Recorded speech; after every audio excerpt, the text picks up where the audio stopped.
Ẹ káàbọ̀ sí oríkànnì fídíò tó ẹ káàbọ̀ sí oríkànnì fídíò tó alẹ́gbẹ́ ni a ṣe máa fẹ́ fún fídíò ẹni ó jáde ó tún pẹ́ẹ́pẹ́ ọ̀rọ̀ àṣìwò sóríṣiríṣi ọ̀rọ̀ nínú fídíò ẹ ti mọ̀ pé táwọn bá rí àwa ti ń sọ táwa wá síbi láti wá sọ á dẹ́ pé a ti ṣèwádìí tó dá lórí ẹ̀ kí a tó wá sọ èyí tó bá dé kéde àkọ́kọ́ ní ìlà àwọn ní bá aláìkẹ́ kọ́mẹ̀tì subscribe ẹ ṣe àwọn fídíò ṣọ̀rọ̀ láti ní àwọn content báyìí anytime tó wà ní pẹ̀lú máa fi wá fún mi máa fi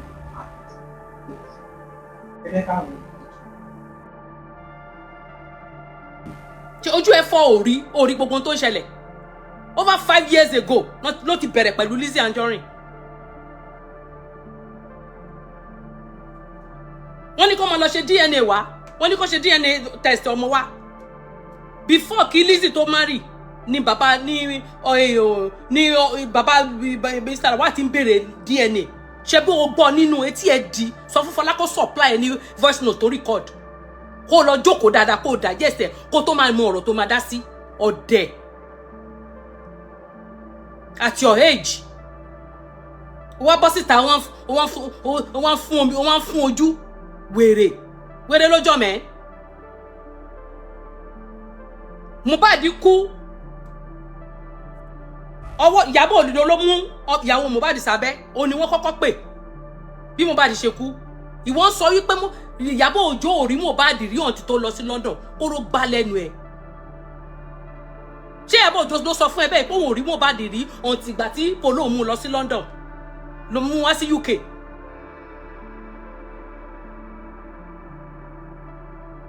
ṣọ́dẹ̀ ni ẹni so gbogbo bí tí wọ́n ti dúró pẹ̀lú Iyabo Òjó tán ti ṣe skit ṣé Iyabo Òjó ló sọ story yẹn fún ẹ àbí wọ́n ló kàn rò ó kàn wò pé òkè kó wá tó image ẹ̀ ṣe lórí social media ńgbà tá ṣírí ẹ̀ ti tú tán nígbà tó ti rí pé Iyabo ti ń rìn bébì ẹ̀wọ̀n àwọn tí wọ́n mọ̀yàn jù lọ ní Nàìjíríà wọ́n bọ́ sọ́wọ́ Ọlọ́run tó lọ́n bá ṣe tó bá fẹ́ múyàn Ọlọ́run john ló máa ń lo kíní wifi lọ́lọ́run sì ń lò wifi kò sí bó ṣe mọ̀yàn tó wọ́n máa mú ọwọ́ máa bà á àṣírí ẹ̀ ti tú ṣọ́fípa daft ni òun nìkan ṣoṣo ó máa dá gbogbo ó dẹ̀ ní industry lára òun ló máa rẹ́ tó gbé ìyàwó ẹ̀ tó fẹ́yàwó lé òun ló máa rẹ́ tó ṣe kinní kan tọmọ ènìyàn bẹ̀ yẹn sì báyìí tí Juma ti sọ wípé ó ní Sudan wípé obìnrin kan ò lè sọ wípé òun nìkan lọkàn máa fẹ́ wípé 1,000,000% sure wípé a man does not belong to one woman. so tí Juma bá ṣe tán sí tó bá fẹ́yàwó mi lọ́mọ ẹ̀ so ó fẹ́ lọ kú ni àbó fẹ́ lọ da Tanzania rù àbí ìjọ́wọ́ ló become a crime to settle for a married man ní Nigeria ìjọ́wọ́ when does it become a crime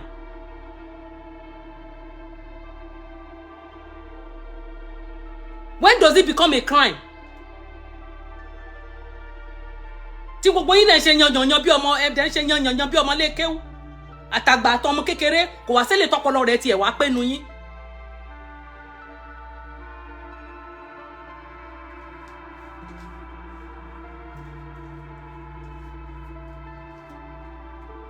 Did Lizzy Anjorin arrest Fola for one day? If you don't know what you are saying, you shut up your mouth. You die Adugbo abi, what do you call your name? Have you heard that it was Lizzy that arrested Fola? Lizzy has never arrested Fola for one day. Go and ask properly. Go and ask those people. Don't find fake news. Lizzy Anjorin has never arrested Fola for one day. Hello, Perry. Àwọn náà gbé Lizzy lọ sí court. Lọ fi ọlọ́pàá gbé Lizzy. Lizzy ò arrest Fola. Gbogbo ilé ìdáná tó wọ́n kàn manipulate story fún yín ni. Lizzy ò arrest Fola for one day. Ẹ béèrè. Tí Fola tó bá mi mọ bí nǹkan tí Lizzy máa ṣe ń bá pe Lizzy ká ní mo ti sọ fún mo fẹ́ ṣe show yìí ń bá pe Lizzy sórí láì máa bèèrè lọ́wọ́ ẹ̀ ǹjọ́ wo ló arrest Fola. Ara nǹkan tí mo sọ nìyẹn mọ̀ dí ọ̀rọ̀ mọ̀ tó ń ṣẹlẹ̀. You don't know what is going on. Nǹkan tí wọ́n wá story tí wọ́n fún yín lórí social media ó ní gbogbo yín believe irọ́ ni wọ́n pa fún yín. Lizzy ò arrest Fọlá for one day. Mélòó lára Fọlá? Tí Lizzy bá fẹ́ arrest Fọlá ṣe Fọlá Lizzy ò ti ní gbé Fọlá ni. Gbogbo ilé kan sọ wọ́n gbé mi lọ high court. Àwọn náà ń gbé Lizzy lọ. Àwọn náà because they want to collect money. They want you to donate. Ó ní wọ́n ṣe ń sọ fún yín pé wọ́n ti arrest Fọlá o. Ṣé bí Kwame jẹ́wọ́? Ṣé bí Kwame sọ? Àbí Kwame ò sọ ni? Ṣé bára wọn ni Kwame? Nígbà tí àárín wọn dàrú, ẹ lọ pé Princess Mopelola máa fún yín ní the full gist of this story. Ṣé bí Mopelola àti Dorcas jọ lọ sí Nàìjíríà ni? Tó fi lọ ṣe death certificate tó tún wọ́n máa gbé Fọlá lọ sí Canada. Tó lọ ṣe death certificate ẹni ẹlẹ́ni tó wà láyé tí ò tí kú. Ṣé yẹn lásán kò tún tó nǹkan tó yẹ kán gbé Fọlá lé lórí? But listen, Anjorin has never for once mi lè sọ lánàá o gbogbo bàtà ń sọ yẹn Lizzy ò arrest Fọlá Lizzy kò ló ń arrest Fọlá story tèmi mọ̀ ni tí mo wà nínú ẹ̀ dáadáa.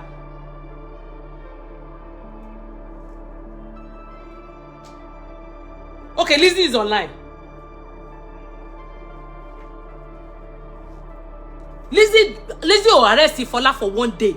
I am telling you the truth. Gbogbo ilé tẹ́ ń gbọ́ yẹn ilé tán wá sọ yẹn irọ́ náà pa wọ́n portray Lizzy bí èèyàn burúkú. Gbogbo tó ń sọ yẹn irọ́ náà pa mọ́ Lizzy for good 4 years Lizzy fi dákẹ́ tó fi sọ mo ń bá Lizzy sọ̀rọ̀ gbogbo ìgbà tó fi dákẹ́ yẹn èmi ń bá sọ̀rọ̀. I know what I'm saying. Èmi nígbà tó máa wá ó wá sọ fún un pé ilé tẹ́ ṣe ìtò ìbá lórúkọ jẹ́ tẹ́ ṣe fún mi tó lẹ́yìn nǹkan tẹ́ ṣe yìí lẹ́yìn 4 years ló fi dákẹ́ lẹ́yìn eléyìí tẹ́ bá anybody tó bá wá fún mi máa wá fún ọ ó máa jẹ yẹn ṣu. That was when she said okay welcome me to fracas pé ṣé fracas lẹ mọ̀ ṣe màá wá bá yín ṣe fracas.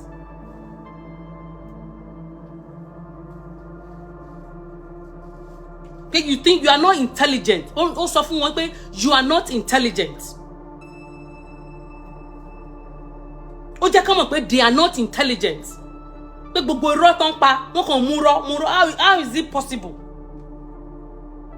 Nígbà tó wọ́n fẹ́ ọkọ nígbà tó bá obìnrin méjì lé àwọn yìí ò pariwo síta nígbà tí wọ́n dé tó lé wọn síta tó gba ọkọ mọ́ wọn lọ́wọ́ nígbà tó bẹ̀rẹ̀ sí ní máa yẹn lára máa tó fi lè kó kúrò nínú ilé fún ẹ tó wá lọ Scott lọ́dọ̀ rẹ̀ ní Kòròdú. Come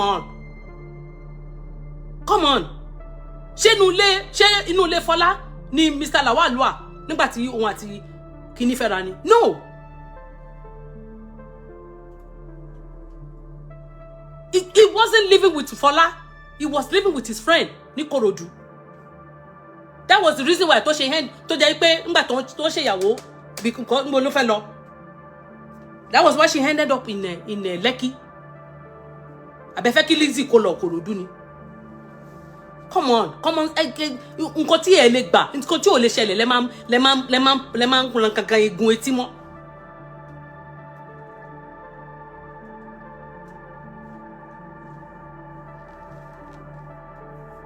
Four years ọmọ kókó ọmọ tí ò tí pé 72 hours wọ́n gbé wá Sọjí dẹ̀ rọ èpè burúkú mú kan wo bá mo sun ẹkúnjọ́ yẹn ni mo ní ọmọ kókó kí ló dé kí ló ṣẹlẹ̀ bẹ́ẹ̀ ló ń ka òdi Bible lórí ọ̀tá ọmọ ọlọ́mọ lórí pé kíni lórí kíni Sọjí tá ń sọ yìí obìnrin kan ti bímọ fún kó tó di fún fẹ́ ìyá ọmọ South Africa tó fẹ́ bí Zimbabwe dẹ̀ ni obìnrin méjì ló ti bímọ fún. Ṣé anybody lọ bá ya ẹni yẹn ya Samuel kó wá lọ máa bèrè story ìyàwó tí ó bímọ fún Sọjí? Did anybody put mouth into your personal life, your private life? Ẹ̀dẹ̀ lọ ní ilé onílé ẹ̀dẹ̀ lọ gbé wọn ẹ̀dẹ̀ kó wọn síta bí ọmọdé mẹ́jọ ẹ bẹ̀rẹ̀ sí gbá àwọn ọmọ wọn ṣépè ṣó lórí burúkú ni yín ni níta ilé gbà lẹ fi ń lọ ẹni ẹlẹ́ni.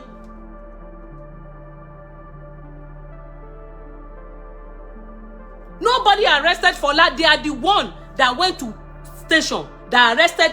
Àwọn náà lọ arrest ọlọ́pàá náà invite Lizzy sí police station. Reason tí wọ́n ṣe arrest Fọlá ni pé Fọlá ń rìkọ́ọ̀dù ọlọ́pàá.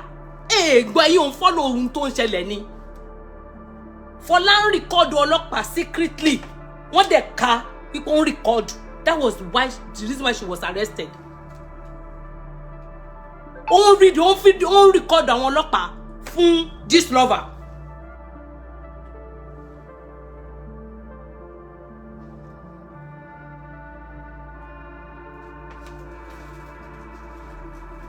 Fọlá ń record àwọn ọlọ́pàá. Ebe gbọ́ tó jáde wá tó sọ pé Inspector Gbodogi ó ń tọwọ́ bọ̀ òun nídìí, ó máa ń fọwọ́ gbóhun lọ́yàn. Ṣé kò yẹ kí Iyabo kó lọ press charges against Inspector Gbodogi tó sọ? Àti Inspector Charles àbí kí ló ẹ bá mi mú ntẹ. Inspector Gbodogi, ṣé kò yẹ kí wọ́n ti lọ pe Inspector Gbodogi tó ń tọwọ́ bọ̀ lábẹ́, tó ló ń tọwọ́ bọ̀ lábẹ́, àbẹ́yìn ò gbọ́? Kíkó ní Inspector Gbodogi ń tọwọ́ bọ̀ òun lábẹ́. Now, ìwọ wá gbọ́, ó wá ní pé ìgbà tí wọ́n Alhaji lọ fẹ́ Lizzy, dóònà Alhaji ẹ ti sọ fún mi pé ń fẹ́ Lizzy tẹ́lẹ̀, ẹ ti sọ pé ń fẹ́ Lizzy, so kí wọ́n á lórí burúkú, kí wọ́n á láriwo òfò. Nígbà tó mọ̀ pé Alhaji ń fẹ́ Lizzy kó tó máa fẹ́. Why tó wá ń sunkún kiri? Ìwọ wọ́n sọ pé ìwọ ni Lizzy dá lóró jù, ìwọ ló dá lóró jù. Kí ló ṣe é? O ní gba àṣẹ. Ìyá Múdá àbí kí lórúkọ woman yẹn? Mọ́ínmọ́ín lẹ́ni ń pọ́n ta. Mọ́ínmọ́ín ló ń tà, olómọye tó ń generate ní mọ́ínmọ́ín tó ń tà. The other woman, good evening, Bọ́ládé, good evening. The other woman, mi mọ̀ nǹkan tí yẹn ń tà. Àwọn méjèèjì náà níṣẹ́ lọ́wọ́. Ìwọ ọmọ kékeré ara ẹ̀, o ti bímọ méjì. Ọmọ ẹ̀ gan ju àwọn ọmọ Mr. Latif lọ. Àbí bóyá close to 20-something years ní làkọ́bí ọmọ Fọlá. Over 20 years lọmọ tí Fọlá bí. How old ni Fọlá? How old ni Fọlá tó ti ní ọmọ almost be 20-something years?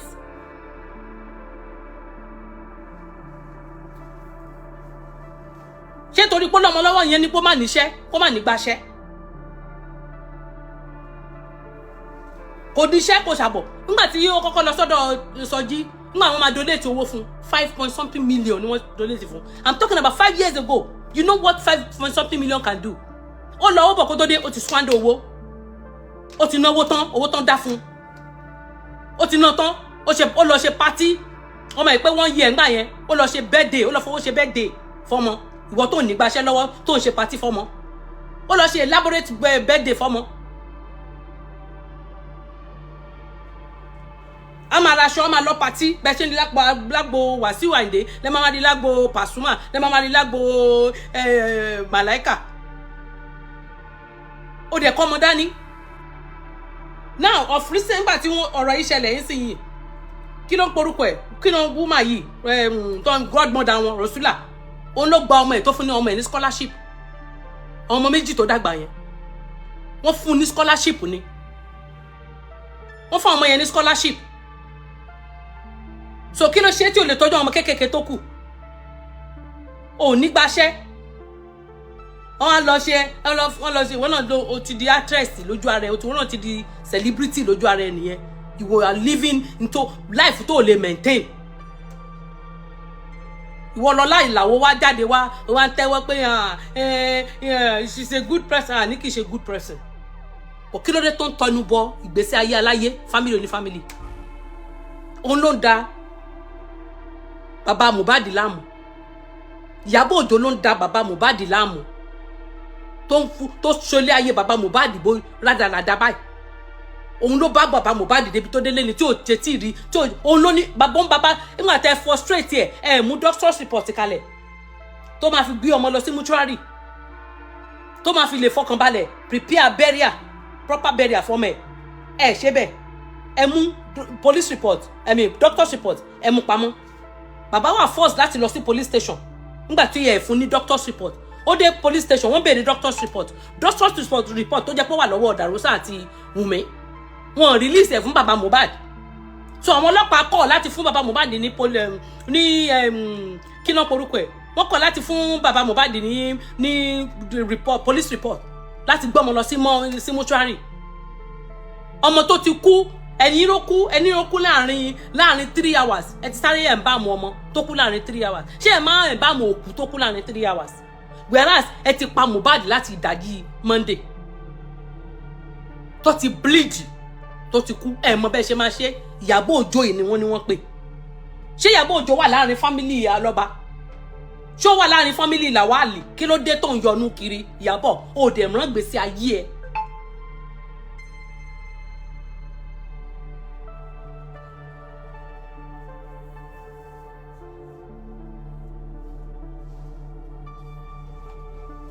You can come upstairs. Come upstairs. Come and tell us what is going on.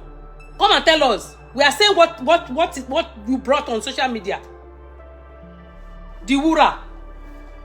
Which video is on social media? Ìyá kí ló porúkọ ẹ̀ jáde wá. Ìyá kí ló porúkọ Alájà yẹn jáde wá. Ó sọ story tí ó bára wọn mu. You are just full of manipulation.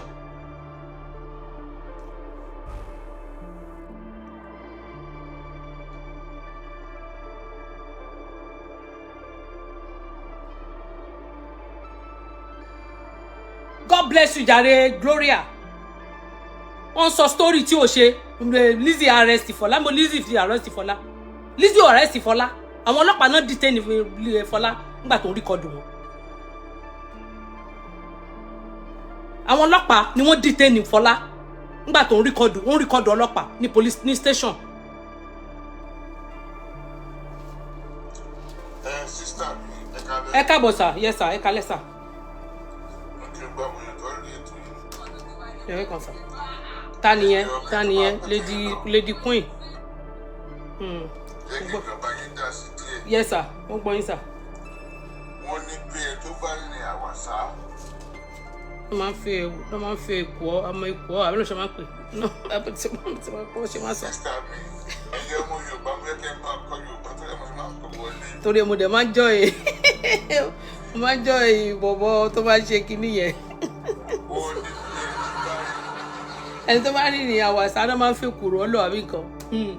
àdàfún wọ́n ní tó bá ní àwàsá wọ́n náà máa ń fi kùrọ̀ ọ́ lọ. Bẹ́ẹ̀ni. Ló dífá fún baálé tó ń tolú. Òfin lódò. Omi bá ta sí lára kò mọ̀ sí kára. Ṣé rí lẹ́yìn tá a wà yìí? Wọ́n ní dẹ́ẹ̀dẹ́ mìíràn ọ̀. Dẹ́ẹ̀dẹ́ mìíràn ọ̀ bẹ́ẹ̀ ni.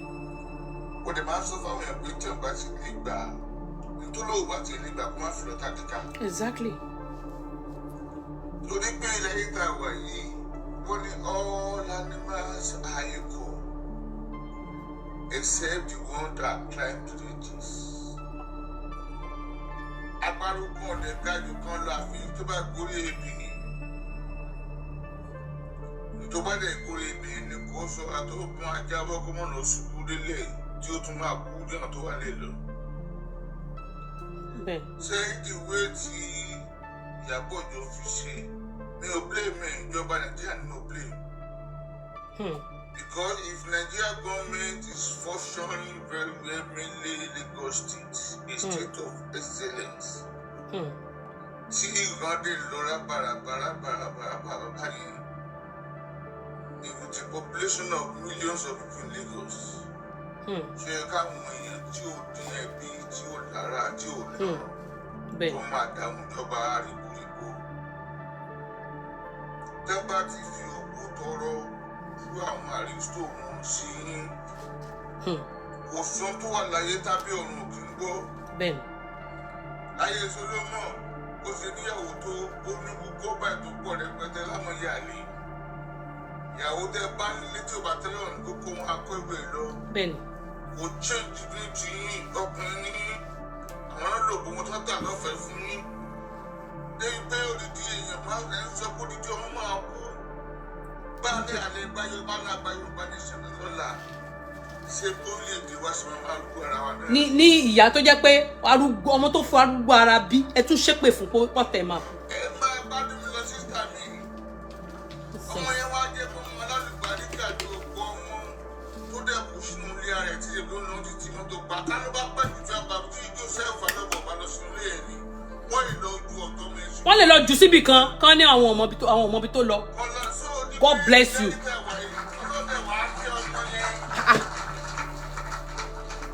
Dẹ́rẹ́bà sọ̀rọ̀ onílò wọn ní kó máa fún ọjà ìdè òun náà kò lè kú.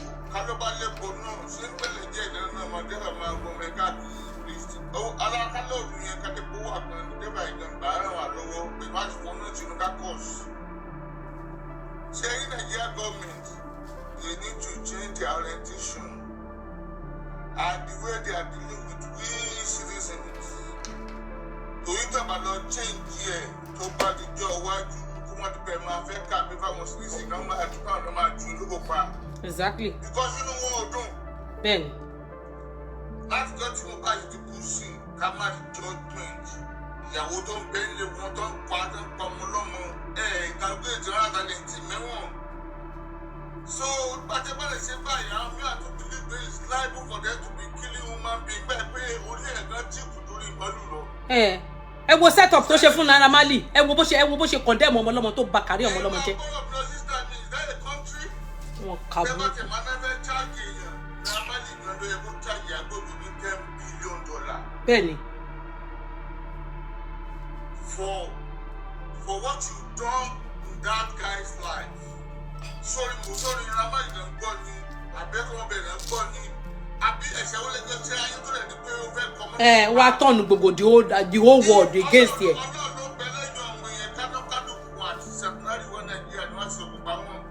Oko kini wọ́n ti pa wọ́n dànù.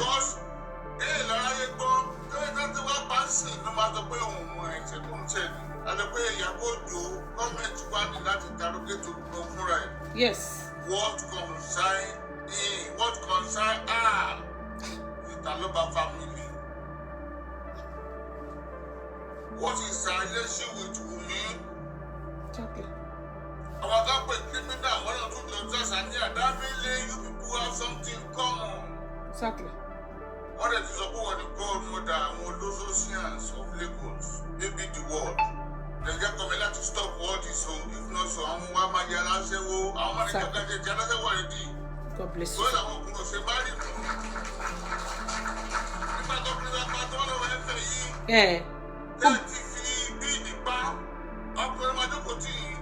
Bíìlì dùn yìí. Hold on sir. Ẹ jẹ́ slot nkiri, ẹ jẹ́ kí n tajẹ́, ẹ má bínú.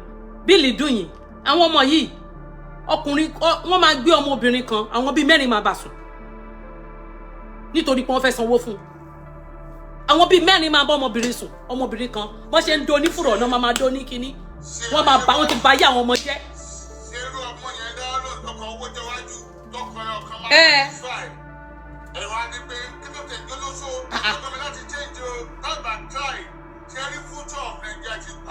Unless you change the law and regulation of that country.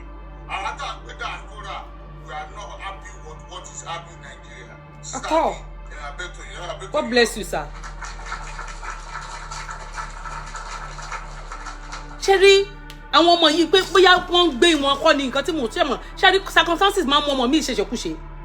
Tó jẹ́ pé àti jẹ tó dẹ̀ wò pé ó máa rí connection lọ́dọ̀ Queen Mother tó lọ àìmọye àwọn ọmọ míì ni wọ́n ti fi ṣògùn owó tó ti lọ tí wọ́n padà wá mọ́ tí wọ́n rí wọn mọ́ táwọn àwọn family wọn ò rí wọn gbúrò wọn mọ́ wọ́n máa lọ ṣòkùtù wọn síbì kan àbí kan lọ bẹ́rì wọn síbì kan. That is what nǹkan tó ń tẹ̀mí sọ nìyẹn. Téèyàn bá ní ìdí téèyàn bá lóbò dídó ni kò sí kan mi tó bò oúnjẹ tó jókòó lọ. Anybody wà lórí program yìí tó bá ti bẹ̀rẹ̀ tí wọlé ẹ̀mí ìtara yín unless they call you America ló máa wọnú program tó ṣe olùkọ́ pé àgbáyé ló ń bu nǹkan tí wọ́n ń ṣe èyí tó lọ let us do everything in order. Thank you sir. Thank you sir. God bless you. That is nǹkan tí èmi wà concern about ti ṣẹ́rí ẹgbàá wípé bóyá wọ́n máa gbowó wọ́n máa ṣe ọmọ mi ó really need the help yìí support yìí ní tòótọ́ and you have foundation. Why can't you use your foundation to help these people, these guys? Tó jẹ́ pé ọ̀tọ̀ bá ti wá gbé wọn fọ́kùnrin. Àwọn ọmọ mi tó jẹ́ pé àmọye àwọn ọmọ tó ti lọ tó ti gbé fọ́kùnrin tí wọ́n padà tó hand tí gbèsè ayé wọn hand síbẹ̀. Tó jẹ́ pé wọ́n pa wọ́n dànù ni. Ṣé dùnú àwọn òbí yẹn nìyẹn? Ṣé omi jí àwọn òbí yẹn tó máa ṣàdúrà fún yín? Tí wọ́n máa ṣàdúrà fún yín? àwọn ọmọ yẹn sì bá tẹ́ bá ra àwọn ọgbà tó wà pẹ̀lú àwọn ọ̀rẹ́ mi lánàá nígbà tó ń sọ̀rọ̀ wọ́n ní àwọn girls yẹn báyìí pé tó bá tẹ̀ tí ra ṣe hello sí wọn lásán tán tẹ̀ rí pé kíní pé the next thing tó bá ṣe wọn pé you give us your WhatsApp number tó bá ti fún wọn WhatsApp number yẹn báyìí the next time máa ṣe báyìí wọ́n máa ju òbòjú ọyàn sáwọn ni. ìwọ kan wá pèrè ẹ wá níwọ̀ kún ìmọ̀dà.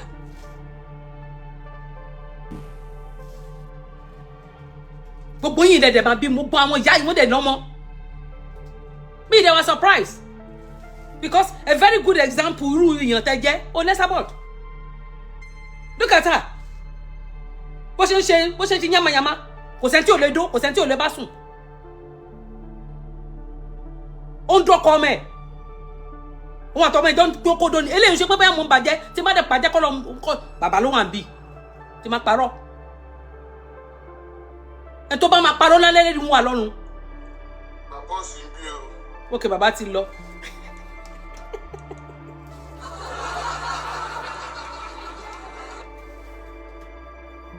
Ẹ tó bá máa parọ́ lẹ́rẹ̀ wà lọ. Kíní wà lórí kíná porúkọ ẹ̀ lórí YouTube. Tí kí lorúkọ lady yìí lady tó kọ sórí tó sọ pé bọ̀dá Òjó àti kíní òun àtọmọ ẹ̀ wọ́n jọ ń bá sùn. Irú kátìkàtì wo nìyẹn? Irú ẹ̀ nírú àwọn màmá yẹn ọmọ abọ́jà ẹ wo èyí ojú abẹ yẹn náà ẹ náà sọ ẹ kìíní kan èyí tó kọlà sóhun yẹn.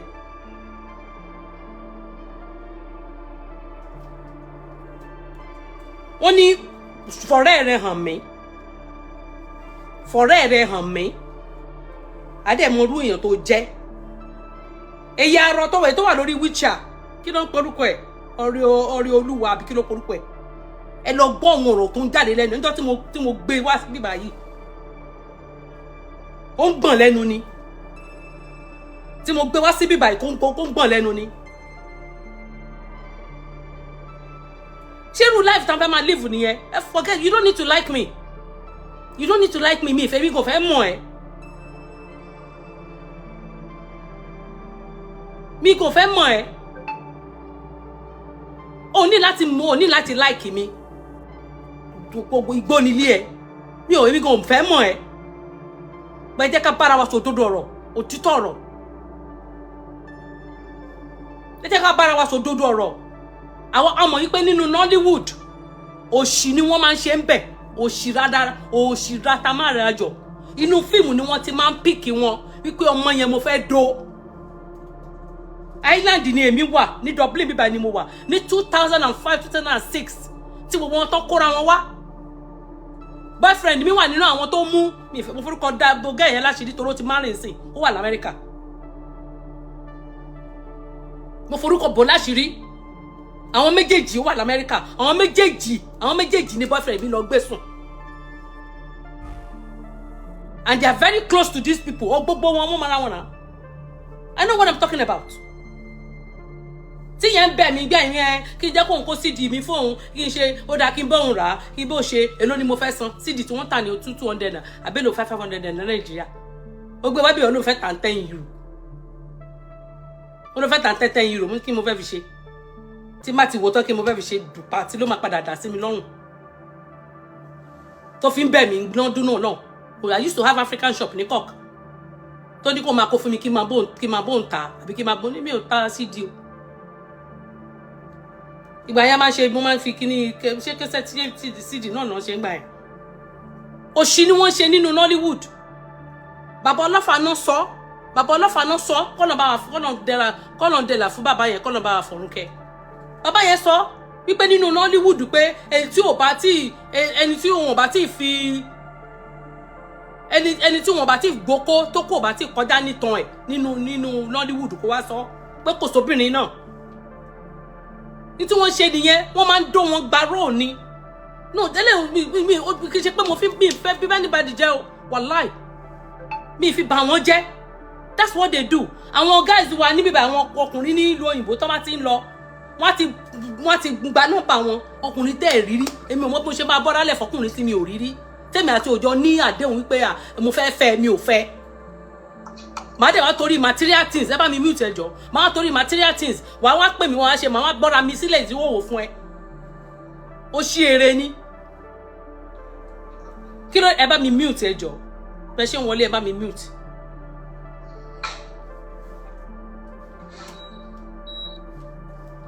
You know, wà kàn bọ́ra sí òwò wà bọ́ra fọkùnrin tó mọ̀ rí o mọ tí ẹni ẹ wà up to o mọ̀ bóyá ó lo ṣẹ́ bóyá ó fẹ́ lo ṣẹ́ fún ẹ o mọ̀ ẹ má torí àti jẹ ẹ takádà ẹlòmíì tí obìnrin mi ti sọkádà rẹ nù.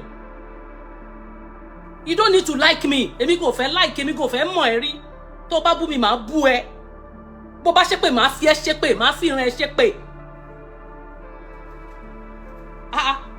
Èyàn kan wọ́n wà yẹn wá jọ wá dé advocate olóṣó ìyẹn lẹ́ máa ń lo gbogbo yín wá ń ṣùgbà ẹ̀ wá ṣe headmaster kínní kan ní irí kan kójú pé lóṣù olórí burúkú lẹ́yìn náà ìyá yín ti dòbò nù ẹ̀yin ọmọ tó yẹ kán fi ṣe nǹkan oṣù. Thank you. Nǹkan táwọn sọ nìyẹn ẹ̀rẹ́ èèyàn gidi ẹ wo Lizzy ó sọ fún yín kò sí iye tó lè fi ṣe business. Ìwọ ìyàwó ilé tó wọ́n á bẹ̀ tó pé sugar daddy ló ń gbé sugar daddy ló ń bọ̀ wà tọkọ ẹ̀ nínú ilé. Tó bá ti dóko tó bá ti gbé ẹ lọ tó ti gbé ẹ tó ti lọ gbogbo ẹgbóná ò ní mú oúnjẹ sílẹ̀ sọ fún àwọn ọmọ ẹ nínú ilé whereas you can do things with yourself with your life. That is what we are talking about. Kò sí nǹkan tí Iyabo ṣe fún mi ò hate ẹ but mi ò like attitude ẹ. Sister sir ṣe rọrọ àwọn Nollywood tẹsán ní mo fẹ́ bá yín tẹsí kí ẹ̀yin yẹn tẹ ń pọ̀ sí kẹ máa gbọ́rọ̀ mi dáadáa. Most of them, they are very useless set of people. Very simply to useless. Torí mi ò jọ́jọ́ kúndùn ní àmọ́ yọ̀ọ́ rẹ̀ mi tó fi 200 dípọ̀. Useless gidi gan. Àgbọ̀ sọ fún yín sẹ́yìn mo ná useless gidi gan. Kó lọ́ọ́ bá mi fọ̀nùkẹ́ àgbà sùnwé. Kó wá fọ̀nùkẹ́ mọ́ láti kẹ́kẹ́lẹ́ o. Ṣé rí Ìjẹ̀ṣà obìnrin Ìjẹ̀ṣà kan náà? Bẹ́ẹ̀ni.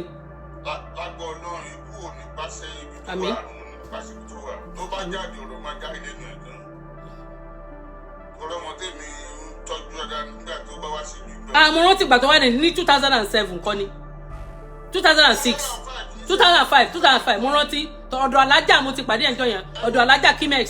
Ìgá kọ́ọ̀dì ní o gbogbo nǹkan náà wá. I know. Lórí this guy mẹ́tẹ́sẹ̀ ti pọ̀ jù ẹ̀tẹ́ ẹ̀sẹ̀ fún mi. Ọlọ́run kó máa ṣàlùkù kálukú àní. Bàbá fún mi nìkan ló wọn ní $10 yóò lù fẹ́ wọn. They are the most useless set. Ẹ bá fẹ́ wọn fẹ́ ra nù ní ìdọ̀tí ló fẹ́. Ìdọ̀tí ni o. Ẹ bá lè ka àlejò o ní most of them. So 18 years lọ fún bàbá Ìjẹ̀ṣà. Ọ̀rẹ́ tó sẹ́kìtì kankan kò sí ní ayé wọn. Ṣé bá lọ́n fẹ́ àwọn actress wa Nàìjíríà ìdọ̀tí gbá ló fẹ́ ìjọba. Honorable I am Yinka Ade. Wọ́n dọ̀tí ni wọ́n. Kò sóbò gbọ̀ngàn gidi kankan ní ìjọkálùkù bọ́dé ní ìrọ̀lẹ́ ṣe tẹ̀lé sí ìzálẹ̀ bọ́dé ṣe náà lábẹ́lẹ̀ nìyẹn máa bẹ́ tó yín lọ sí ìjà. Wàhálà kí ṣe pé mo tiẹ̀ fi ń ba wọn jẹ́ wàláì mi ò fi ba kankan nu wọn jẹ́ o oníranù ni wọ́n bí bàbá ọlọ́fà náà àbí kí lórúkọ máa yẹn bàbá bọ̀dá Rẹ̀mí yẹn tó kú yẹn ọlọ́fà náà jẹ́ bọ́n ṣe sọ exactly oníṣekúṣe ni wọ́n ẹlẹ́lẹ́yà ni wọ́n ẹlẹ́lẹ́yà òun ni wọ́n ẹlẹ́lẹ́yà ṣòbò yẹn ni wọ́n ṣáwọn yẹn náà wọ́n fẹ́ máa posh èmi ò rí wọn as celebrity wàláì mi ò rí kankan nu wọn àfẹ́lẹ́ tó bá níṣẹ́ lọ́wọ́ tó níṣẹ́ lọ́wọ́ ni mo admire nígbà tí mo pàdé Ṣọlá Ṣóbọ̀wálé. Bẹ́ẹ̀ ni no tó bá tiẹ̀ sì níṣẹ́ lọ́wọ́ tó níṣẹ́ gidi lọ́wọ́ when I met Ṣọlá Ṣóbọ̀wálé ní London ní Liverpool Street Market lọ́dún yẹn lọ mo mọ nǹkan tí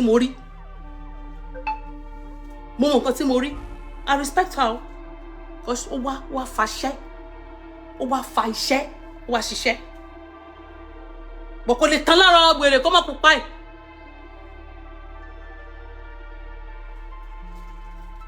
kò lè tán lára wèrè kó má pupa ẹ̀ mo bẹ́ẹ̀ ṣe ni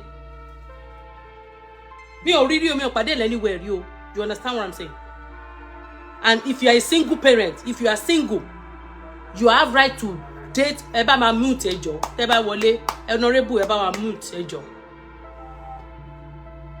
so tó bá jẹ́ pé single parent ni ẹ o anybody ẹ tó bá wù ẹ́ ló lè do bọ̀ kó wá máa hùkù láti bí tí má sọ story lọ láyìí fún yín ó ẹ má wà surprise kò ní mọ̀ pé mo mọ̀ ohun tó bẹ̀ yẹn bó ṣe mọ̀ kó dùn kó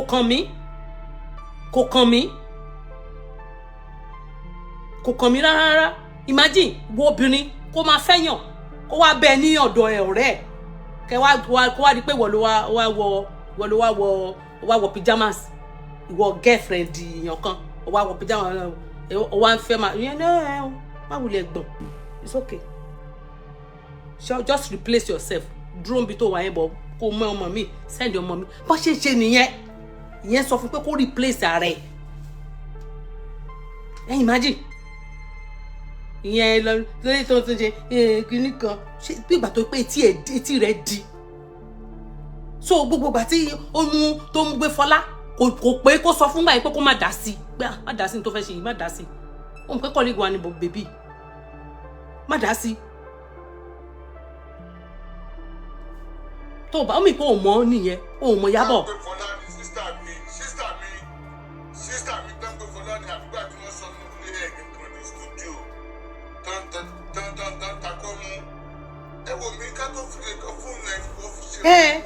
Kí ló ń ṣe pẹ̀lú exactly tó bá fẹ́ support you yeah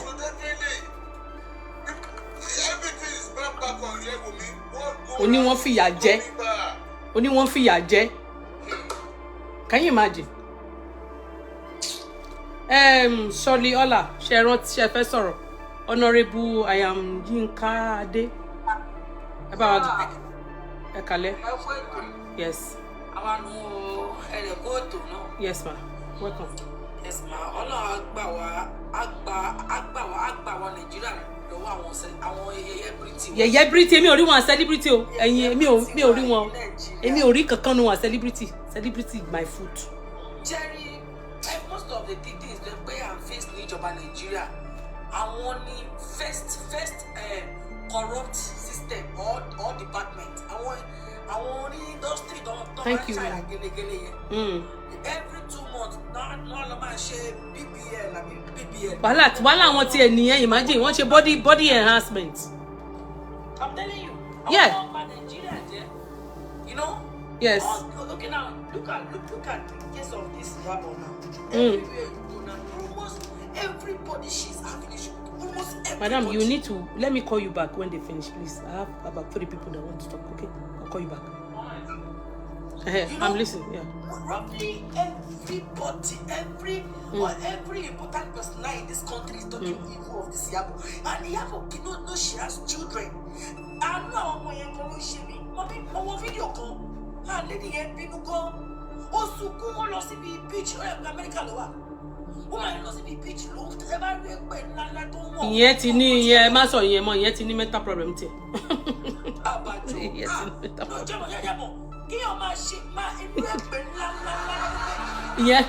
ìyẹn ní mental problem tẹ kó máa sọ pé Iyabo ló gbọmọ mẹ́ta lọ́wọ́ òun ìyẹn ti ní mental problem tẹ ẹ fi yẹn lẹ́ǹtì. So and if you go here it's Iyabo and she's feeling like she's living her life. She took I don't know irú ẹ̀dá tí Ọlọ́run dá woman yẹn owó ní kọ́kọ́ kọ́fà owó àtàwọn wọ́n pọ̀ àti Tóyìn gan wà lára wọn Tóyìn Abraham. Àwọn women want to have the useless things wọ́n ní shame wọ́n ti start shame wọn they've sold their shame they don't even have shame again. They bá jẹ́rìí àwọn tó máa analyze wọn yẹn they bá gbọ́ tó ti finish wọn wọ́n ti fẹ́ lẹ́yìn. Gbogbo wọn ní sífẹ̀ dó tán gbogbo wọn. Kókó Zaria wọ́n bá pàṣẹ wọn síra wọn ni gbogbo àwọn olórin yẹn náà ti bá wọn sùn gbogbo wọn pátápátá ti bá wọn sùn àwọn tán ti lògo ayé wọn.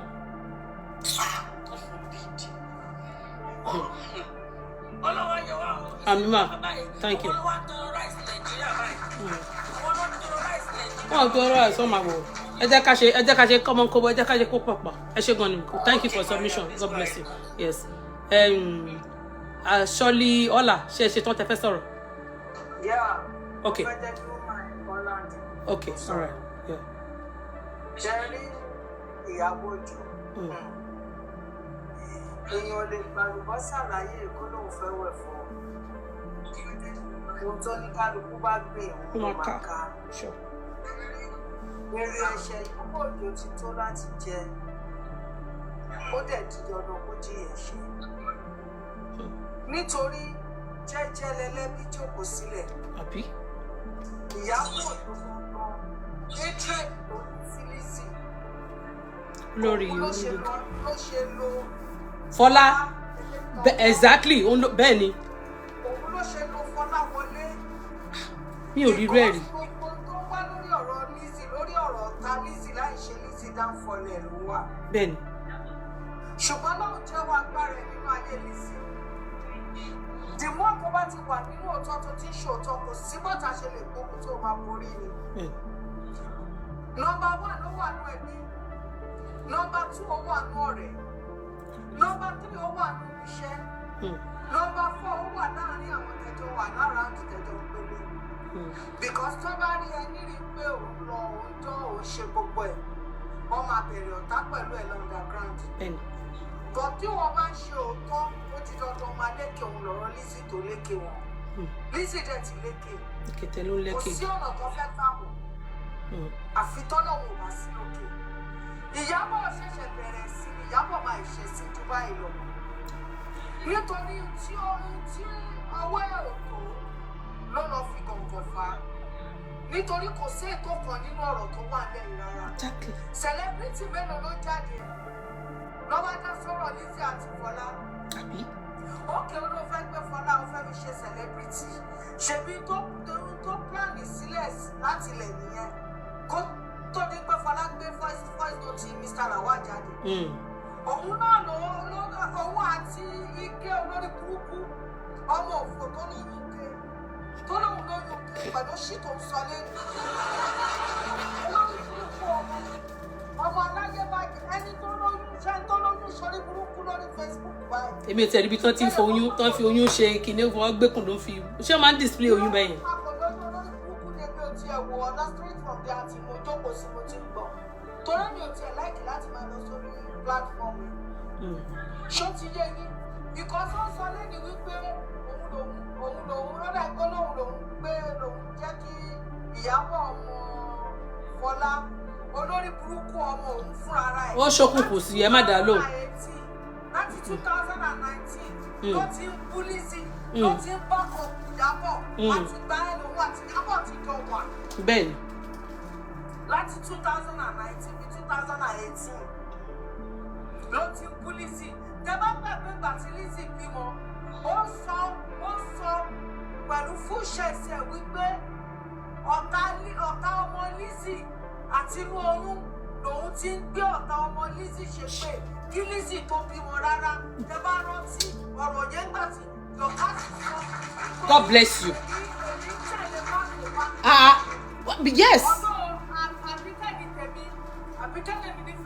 Gbogbo tó wá sọ mo máa wà lórí sí láti 2015 mo ti wà pẹ̀lú wọn tí mo ti wọ́n ṣe gbogbo tó ń ṣe. Ṣó ti yẹ yín. Kéèyàn máa sọ pé láti inú oyún lòun ti fi ọmọ tí ẹni ẹlẹ́ni fi arúgbó ara bí oyún tó farúgbó ara ní ẹ̀yin wèrè kan wọ́n wà ń bẹ́ẹ̀ wọ́n á pàtẹ́wọ́ fún ẹ wá ní pé kíní. Ẹ wá sọ pé kò ní jìyà òun ló ṣe jìyà tó dé ẹ̀wọ̀n lẹ́yìn. Kò tí ì ṣetán. Iyabo Òjó ló gbé iṣẹ́ Fọlá jáde underground. God bless you. Fọlá sọ ẹ máa wọnú àwọn Fọlá sọ wípé nígbà tó lọ Fọlájì ló sọ̀rọ̀ lọ Fọlájì. Ó ní celebrity kan àwọn celebrity kan tí wọ́n bá òun wípé kò gbé ẹjọ́ Lizzy wá. Tí Aláàjì fi wá sọ pé kó má ṣerú ẹ̀. Tẹ́ bá lọ gbọ́ àwọn ọ̀rọ̀ yẹn dáadáa láti ilẹ̀. Ṣẹ́yìn ò rántí ṣé ẹ rántí bọ̀bọ̀ tó kọ̀ǹtáàtì ẹ̀ nígbà tí Lizzy ṣe ọjọ́ kejì tí Lizzy ṣe wedding tó lọ bá tó sọ wípé ọ̀rẹ́ Aláàjì kọ́ ẹni yẹn ó interview Fọlá tó gbé ó wà lórí gist orí péjì gist lọ́wọ́ ló wà tó ní wípé Lizzy ti ṣe ọ̀gá àwọn fẹ́ dì pẹ̀lú ẹ̀ pé ṣó fẹ́ káwọn gbèjà ẹ̀ rántí ni. Mo rántí.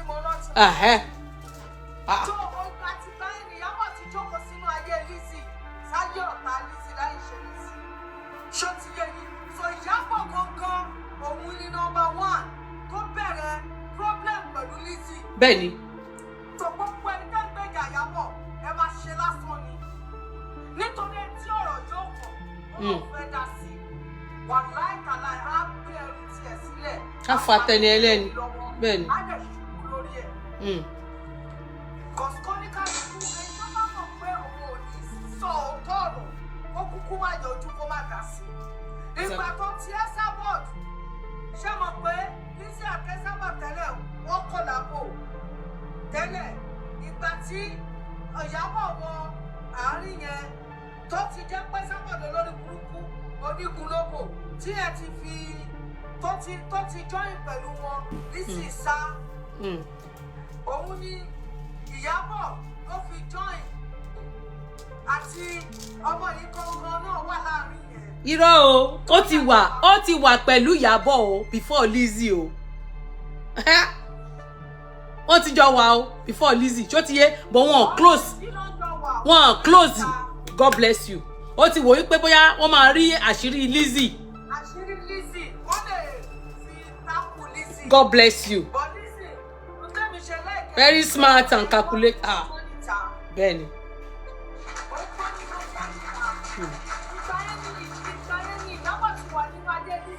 Bẹ́ẹ̀ni.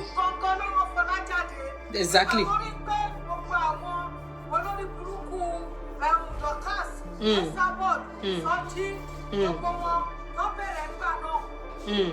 Torí pé ló ṣe pé mo ní ní 2 years tí Lizzy ò sọ̀rọ̀.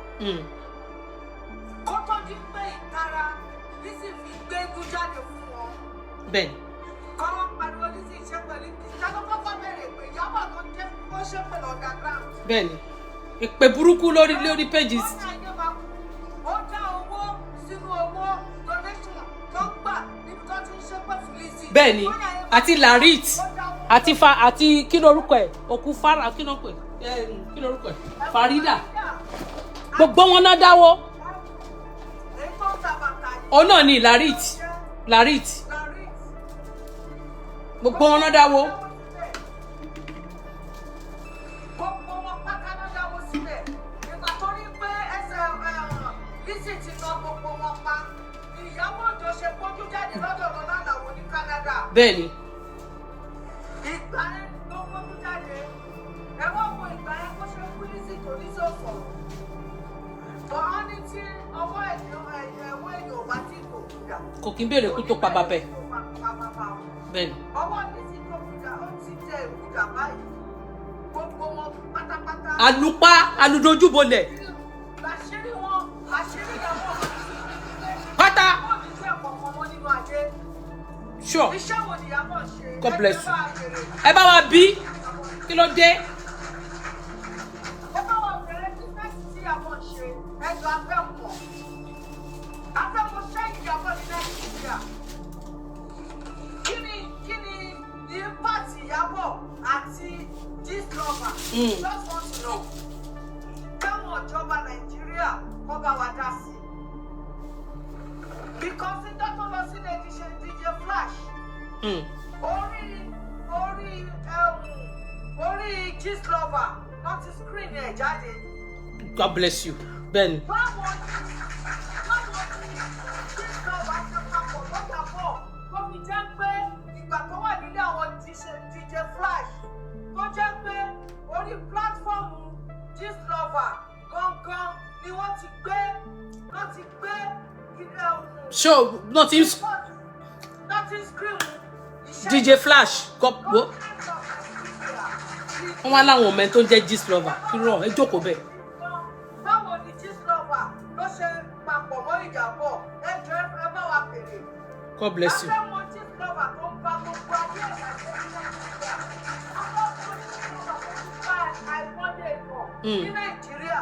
Afẹ́ mọ nǹkan tó wà láàrin Gist Lover àti Ìyábọ̀ Òjó. Government of Nigeria, please ẹ bá wa dá sí. God bless you. Okay, alright. Why tó jẹ́ wípé gbogbo assignment tí wọ́n bá fẹ́ ṣe Gist Lover ló máa assign Ìyábọ̀ Òjó ló ń assign ẹ̀ fún. Ó máa sọ ni pé this foundation Ìyábọ̀ Òjó ló fi sórí page ẹ̀ wípé ó máa support kíní. Hey, why you are welcome. Káàbọ̀. Yes. Eko eto. Yeah. Ekale Prince. Chocolate. Not bad. Chocolate. Ọ̀rọ̀ tí tèmi ò ní pọ̀, mo kàn fẹ́ pé Lọ́lá bọ́ síbí. And orí ẹ̀ tó ń ṣe show tó ṣe tó ń sunkún. Alábòsí. Alábòsí. A máa lo alábòsí a máa nílá. Àtúbọ̀tán alábòsí ò lè dá. Alábòsí kò ní dá. Gbogbo ilẹ̀ mú tẹ̀ ń ṣe. Gbogbo ọmọ èèyàn lẹ́gbẹ̀ẹ́ ní fún bíi tiwọn. Èèyàn pè mí, ó náà receive call. Ẹ jẹ́ kí n pè mí padà mọ́ lẹ́nu kọ́ Yorùbá. Wọ́n ní wọ́n ti mú bàbá Àjẹsà. Ó ti wà lẹ́wọ̀n àbí kankan. Pé wọ́n arrest bàbá Àjẹsà. Orí òun á pè kó béèrè pé. Mi rí request yìí. Kí ló dé tí wọ́n arrest ẹ̀? Ṣé wà lórí kíní bíbá? Iyabo Òjó. Kò yẹ. Mi rí ẹsẹ̀ mi. Ẹ̀rọ rò pé gbogbo ọmọ náà sọ pé tí. Nígbà tí èèyàn pè mí tó ní àwọn arrest èèyàn pé wọ́n máa ti mú lágbájá lọ sí wọ́n máa ti arrest ẹ̀. Ó ní béèrè pé kí ló ṣe kí ló ṣẹlẹ̀ kí ló dé. Ẹni tó wá pè é yẹn gbogbo òun ló máa explain fún ẹ pé ó yà wá lẹ́nu ó dàbí pé wọ́n ní ó abuse ọmọ kékeré kan àbí nǹkan kan. Ó wá ní òmò ó wá pè Iyabo tó pè ó pè pé ọwọ́ ti ba ọ̀rẹ́ ẹ̀ o ọwọ́ ti ba ẹ̀gbọ́n ẹ̀ o. Kò yẹ wọ́n ló bá wa ó wá káwá ní ó tẹ̀ wá rí bẹ́ẹ̀. Iyabo wá jẹ́ lọ́ọ̀yà àwọn ìtù ẹni tó kọ́kọ́ pè ó wá pè Iyabo ó wá débẹ̀ nìyẹn ó wá mọ nǹkan tí ẹni yẹn ṣe as a colleague tó jẹ́ pẹ̀lú ó ń ṣe iṣẹ́ kan náà tó dẹ̀ mọ̀ pé ìwọ ò láìkì nǹkan tó ṣe yẹn pé ó àbí ìsọ̀rọ̀ kékeré àbò ṣe kankan. Ẹ̀tọ́ ẹ̀ ní pé kó withdraw kó wà lábẹ́ kó má wò kí ló ṣẹlẹ̀? Wọ́n ní Yorùbá ló pàdó ẹ pé kinní kan rán ni níṣẹ́ àbí ọba rán ni níṣẹ́ ẹrú ọba rán ni níṣẹ́ odò ọba kún ọba rán ni níṣẹ́ odò ọba kún. Iṣẹ́ ọba ò ṣe é kọ̀ odò ọba ò ṣe é kán lù. Ìgbà tí wọ́n wá rí bẹ́ẹ̀ yẹn ni pé nǹkan tọ́mọkùnrin yìí ṣe kò ṣe nǹkan tó ó kù díẹ̀ káàtó kò ṣe nǹkan tó ṣe gbọ́ sétí. Ebi wà withdraw wà wá ṣe àṣà àbíọmọ nìyẹn ó kàn tó sì ṣe sọ̀rọ̀ kò ń ṣe pé ó wá gbé ìgbà ìpẹ́ ní tẹ́tí fẹ́ sún náà tẹ́lẹ̀tẹ́lẹ̀ ó wá gbé wípé ẹgbẹ́ ẹ̀ sista ẹ̀ ló pè ẹ́ ló lóun pè ẹ́ o sista ẹ̀ ló lóun pè ẹ́ pé wọ́n ti mú Jẹ̀ṣà o sista ẹ̀ náà ní Ìjẹ̀ṣà pè ní pé wọ́n ti fún òun bọ̀ ní Canada o ayíkẹ́tì mi wọ́n wá pè ẹ́ bẹ́ẹ̀ ni ìgbà tó wá rí pé nǹkan yẹn ṣẹlẹ̀ ó ti wá jẹ́ pé ẹni tó ẹjọ́ ń ṣiṣẹ́ kan náà ẹ̀tọ́ ẹ̀ ní pé kó ra fà sẹ́yìn ó lè máa ṣe lábẹ́lẹ̀ o pé ó láti jìyà iṣẹ́ ó ṣe bó ṣe gbèrú yẹn bó ṣe fi wọn gbogbo ayé pé sí. Péjì wo ni Lizzy ṣe ṣó? Péjì wo ni padà lẹ́yìn ẹ̀ ó mi ìbí ó ti ṣẹ̀ṣẹ̀ kan sílẹ̀ fún ìtẹ́tí dúró. nígbà mi ta ló gbà kẹ́kẹ́ ẹ mú tu ètò gbà pé nígbà tí mo fara mọ́ ìlọsọ̀ lọ́wọ́. Ta ló ń gbà nǹkan yẹn ná? bíbí ni. Ó mi pé ó ti ṣẹ̀ṣẹ̀ kan sí tẹ́lẹ̀ tẹ́tí ń dúró dé tí ò bá jẹ́ bẹ́ẹ̀ nǹkan tó ṣe yẹn àmọ́ yìí pé kò ń ṣe nǹkan tí ó tọ́ kò dẹ̀ ń ṣe nǹkan tó yẹ kò ṣe nǹkan tí ó yẹ kí ọmọlúwàbí ṣe ẹ̀tọ́ ẹ̀ ní pé kò fà sẹ́yìn tó fi wá jáde sí gbogbo aláyé yẹn pé ó láti lọ sẹ́wọ̀n ni àfi kó lọ sẹ́wọ̀n ni. Thank you. Àwọn tó bá wọ sùn tó ṣe kí ohun tí Jẹ̀ṣà ṣe yẹn àti ìdí tó gbé lọ sí police station àbí tó gbé lọ sẹ́wọ̀n tó charge sí court ó ti dàgbà náà ó dẹ̀ ti lówó lọ́wọ́ ó dẹ̀ mọ̀ wọ́n. Ó dẹ̀ mọ̀ yàn.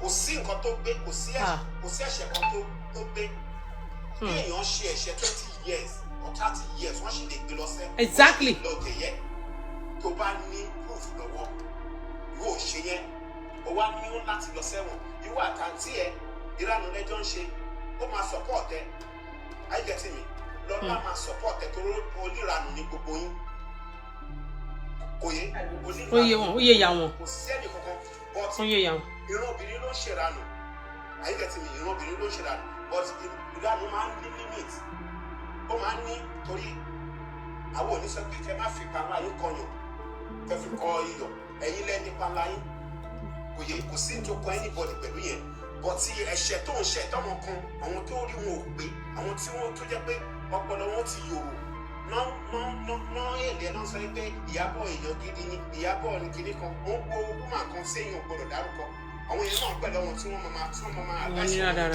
lórí kinní lórí ayélujára àwọn tí sítórì ayé wọn ò dá gbogbo wọn tí life wọn tó bend tó jẹ́ pé ọ̀rọ̀ wọn ò ṣe gbọ́ sétí sítórì ayé wọn ò dá láti máa advice àwọn èèyàn because àwọn kí wọ́n tó fi ẹ́ joyè kọ́ tó fi yàn joyè láàrin ìlú ó máa ti mú un tó ti ń gbéṣe láàrin ìlú.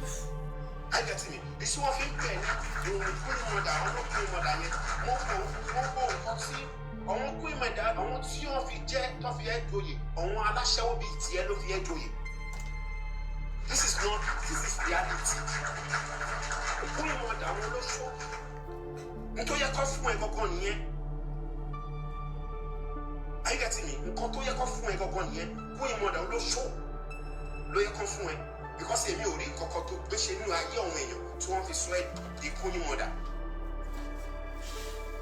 Ìwọ náà ló wà lórí ọrùn èèyàn. Ìgbàsẹ́gbẹ̀ẹ́ tún máa wí ó ní London ìwọ pẹ̀lú Mohbad ti pàdé orí yìí ti dàrú. Gidi. Ṣé ẹ̀rù pàwọn tẹ́ ń sọ̀rọ̀ fún ẹ̀rù pé wọn ò gbé ni? Ọkọ ẹ̀ ló sọ wípé àwọn náà wọ́n gbé lọ sí London. Àǹtí ẹ̀ dẹ̀ máa ń sọ sí pé London ni wọ́n pẹ̀lú Mohbad ti pàdé. For the first time. Ẹ ṣe fídíò nígbà tẹ́ ẹ̀ lọ sí airport ẹ ti mọṣẹ́ tẹ́ fẹ́ ṣe o. Ìgbà tẹ́ máa dé London ẹ tún ṣe fídíò. Àríbi tọ́mọ yẹn ti kọrin.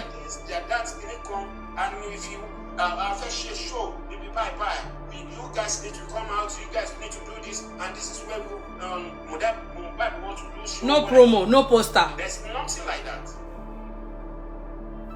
Kò sí tó jọ àǹtí ẹ̀ wá sọ pé London wà àti ẹ̀ ti pàdé níbo lọ́lá ó dà yí pé ìtò yẹ kó mú òun ló fi pé.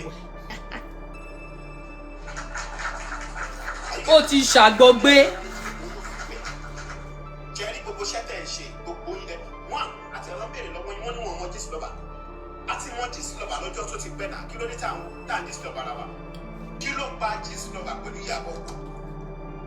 Àbí tí ẹ bá mọ́ra tí mi ò bá mọ Madam Olúṣọlá mi ò ní máa gbéṣẹ́ fún wa.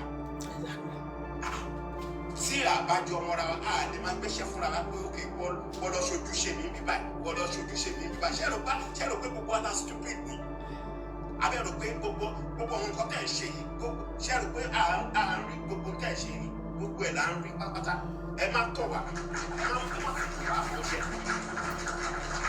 kò yẹ gbogbo òṣì tẹ́ ń ṣe àti ń sọ tipẹ́tipẹ́ kó máa lẹ́yìn àti ń sọ ó dẹ̀ ṣe gbogbo ala máa jẹ breakfast gbogbo àwọn tá à ń sọ̀rọ̀ yìí gan àwọn ṣìbá náà bímọ kọ́lọ́ọ̀bá kó má jẹ́ kí nǹkan burúkú kan gbogbo wa because ibi tẹ́ ń bá ọ̀rọ̀ Nàìjíríà lọ ó ti kọjá ṣeréṣeré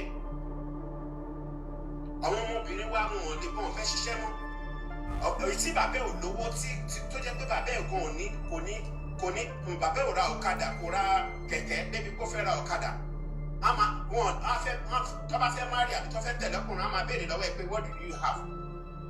What type of car you are using? Kìnní kan bàbá wọn gbọ́n ọdẹ lákẹ̀kẹ́ o. Bẹ́ẹ̀ni. Ayé ti mi so gbogbo orú nǹkan tẹ́ ń ṣe yìí gbogbo ẹ̀ ló máa lẹ́yìn àwọn tó ń support yìí àwọn tó jẹ́ pàjẹ́ wọ́n ti bàjẹ́ wọ́n ti gba kádàrá ni wọ́n ò ní dùn lórí ọmọ ó kọ́ wọn ìyá tẹ́bí ṣe ìyá yìí wọ́n ò ní dùn lórí ọmọ rárá ẹ stop gbogbo rubbish tẹ́ ṣe àwa yìí lọ sọ́dọ̀ èkejì ẹ̀tẹ̀jọ́ ṣe fíìmù Iyabo gbogbo wọn tó ń hẹ̀dẹ̀ tó ń tàn ẹni ó fẹ́yàn kò fẹ́yàn tó bá fẹ́ ẹ̀bù yàn kò ń ṣe ọ̀nà tó gbégbá ẹsẹ̀ á ń sọ fún ẹsẹ̀ ṣé ò lọ tó bá lọ lébo ṣàgbọ̀pọ̀ lọ. Mi kò ní. ó lọ́run tó ń advice ẹni pé tó bá fẹ́ ṣe nǹkan kan ṣe kó máa náà nǹkan tó máa fi lọ pé àǹtí mi ọ̀dà mi mo fẹ́ ṣe báyìí wọ́n dẹ̀ àrẹ́sẹ̀ gbà ó gbọ́dọ̀ báyìí kò lè rí kò gbọ́dọ̀ ṣe o bó ṣe yẹ kó ṣe rè bó ṣe yẹ kó ṣe rè ó ní lọ́ọ̀yà náà. àbí. ọ̀rẹ́ ẹni tó colleagues ẹjọ́ ń ṣiṣẹ́ òun pẹ̀lú yẹn wá ní problem ẹni tó wá ní problem pẹ̀lú yẹn òun ló wá gbà sílẹ̀.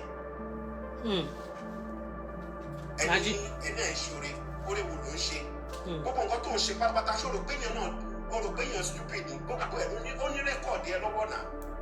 ìgbà tó ń pariwo ọmọ yẹn rò pé ó ti ya wèrè ni wọ́n sọ wípé tí kí lorúkọ ẹ̀ alurin àbí alágbẹ̀dẹ tó bá ń lurin lójú kan náà.